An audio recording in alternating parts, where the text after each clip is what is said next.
4 steps you need to take to start your slap bass journey. Let's jump in. Number 1 is you should know how to play the bass. And no, I'm not just being a smart aleck with that one. What I mean is, I don't recommend a beginner bassist start with slap. All right? Finger style. Right?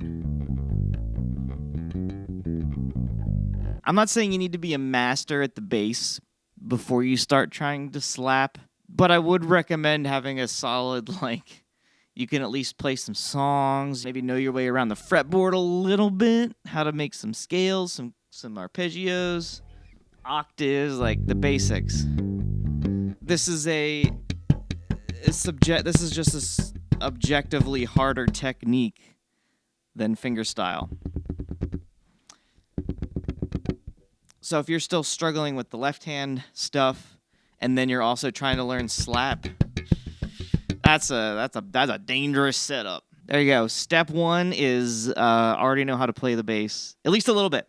At least a little bit. You got a basic chunk of knowledge about the bass already. Whether you play with a pick, fingerstyle, ideally fingerstyle, because it's the next closest thing to slap. Before I go any further, make sure you like, comment, and subscribe to this video. Even if you don't like it, still comment. Tell me you hate it. Tell me it's the worst video you've ever seen. I dare you. It still counts. It still counts towards engagement. So just comment. And don't worry, I'm gonna get into some basic beginner slap bass skills. I just want to touch on a few things first. The number 2 is there's 2 things: how to set your amp or pedals or whatever you're using, and also the way your instrument plays. If you don't know what action is on an instrument, then maybe you want to stick around step 1 a little bit, learn to play the bass a little more. But no, action is how far the strings are from the fretboard. When you want to get that nice, clean slap sound,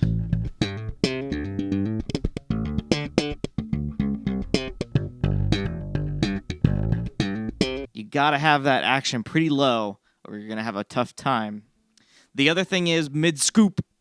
What is mid-scoop? Well, if you think about it on your amp, you usually have bass, middle, and treble. Basically, you want that mid to be turned down a little bit relative to wherever your other 2 are set. I'll throw a picture up on where I have my Phil Jones amp set. That's what I'm using right now. I'm also using a compressor. Just a little bit of compression can really help even out your slap sound. But what the mid-scoop does, well, here, if I put my microphone up to the bass,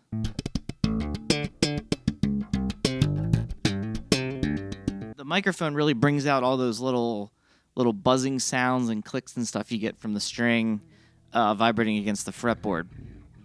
When you get that mid-scoop, what you're doing is you're kind of taking away a lot of that extra buzzing sound that comes through the amp, and it's just sort of bringing it down in the mix so that you get that nice rounded tone. That's really what makes that slap bass sound, is the mid scoop. And you can mess around, like if you have an amp that has isn't just low, mid, and high. You got I don't know, some of them have low mid, high mid, or there's a knob you can change the frequency just mess around with it around that 500 to 500 to 1K range. That's generally where that mid scoop is. When I'm recording, not only do I have the mid scoop on the amp, I even go into an EQ after in post and just pull down a little bit more in that 1000 hertz range. I'll put up some pictures in this video of my amp settings, like I said, and a screenshot of the EQ. So we already know how to play the bass a little bit, good setup and amp settings. The 2 things that you need before you can start step 3, which is rotate. Thumbs up, rotate. Imagine you're twisting a doorknob, twisty muscles, right? Those are the muscles you want to use when you're slapping. A lot of beginners have a tendency to go like this, right? The problem is you're using lots of big movements, big muscles, and it's exhausting. It's exhausting. It slows you down. You don't have nearly as much control. But this twisty muscle group here, you can get this dialed in to move real fast.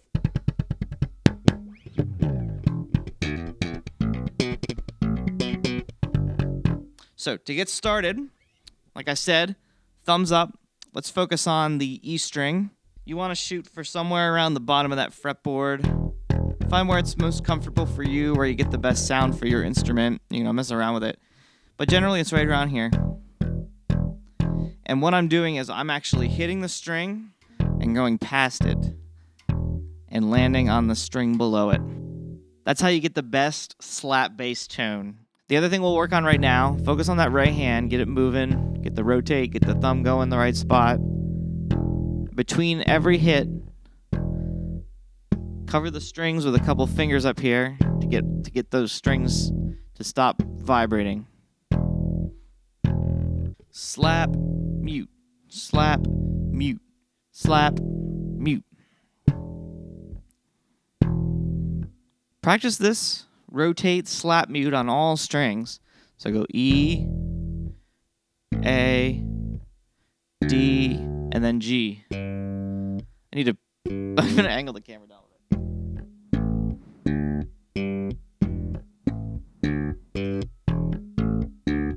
Start slow. Do it as slow as you need to do. Focus on one string at a time for as long as you need to.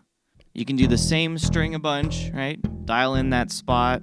And then maybe go back and forth between two strings, like do E, A, E, A, E, E, A, A.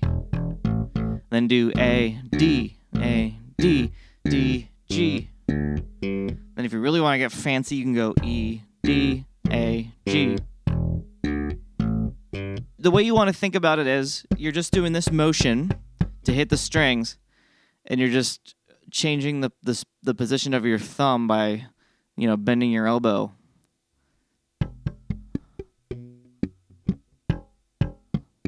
It's a very subtle change to get to the different strings. And then also think about muting them after every slap. That brings me to step 2. Well, no, sorry. Okay, step 1 was already know a little bit about playing. Step 2 was the setup and the amp settings. Step 3, rotate, slap, mute. Step 4, pop.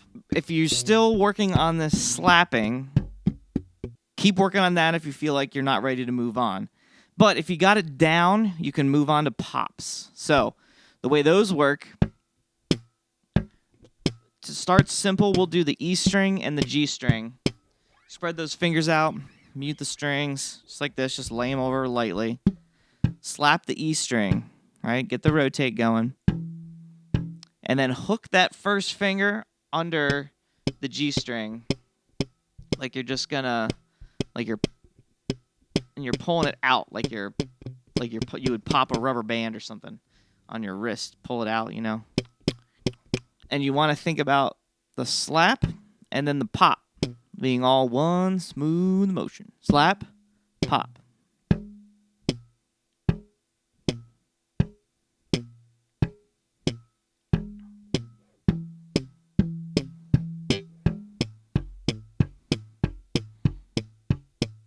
A lot of beginners, they want to do something like this. They want to slap and then come out and then come in again and then pop. Like this. But what you really want to do is don't go in and out at all. Slap, pop.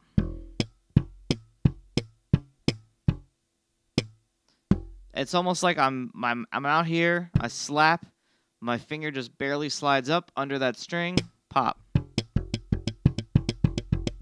Next, we'll do the E string and the D string, which is just a little trickier.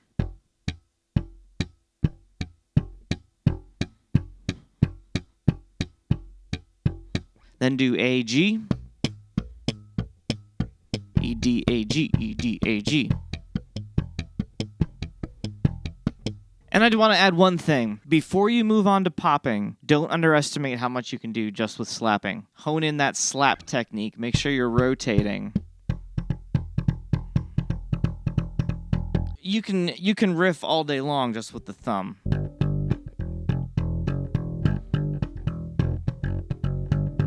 Oh, this is just my thumb. you could play the Forget Me Nots bass line, all with slaps, no pops.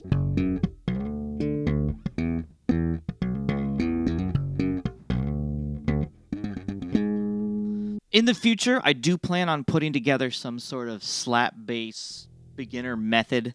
I'm probably not going to put it here on YouTube, but I'll have it available on my website, maybe Patreon or something. It's in the works. It's coming. This is just a taste. In the meantime, you can head to my website, MaxHBass.com, and you can put your email in. You'll get the free, when you first put your email in right now, you'll get the free interval worksheet diagram thingamajigger. And if once you do put your email in, almost destroyed my camera.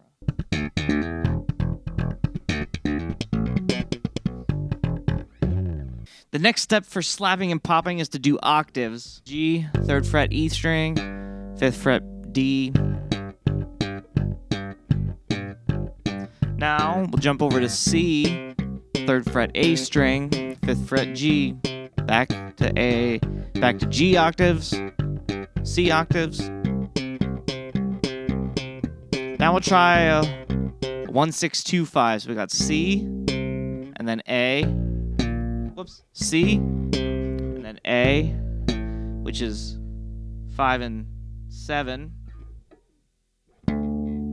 D, 5 and 7, but A string, G string, back to G, C, A, D.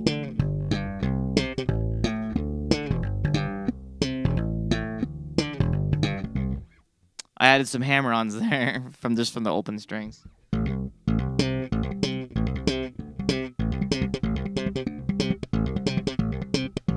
That would probably be the next step, would be using hammer-ons and left-hand muting as part of the rhythm.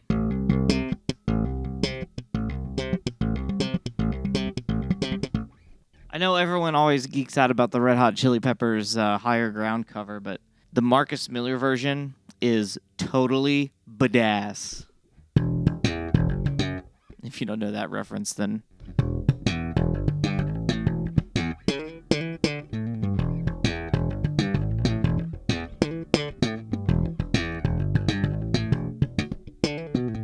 That's right, I just said badass. All right, now I'm tuned it down so I can do it in E flat.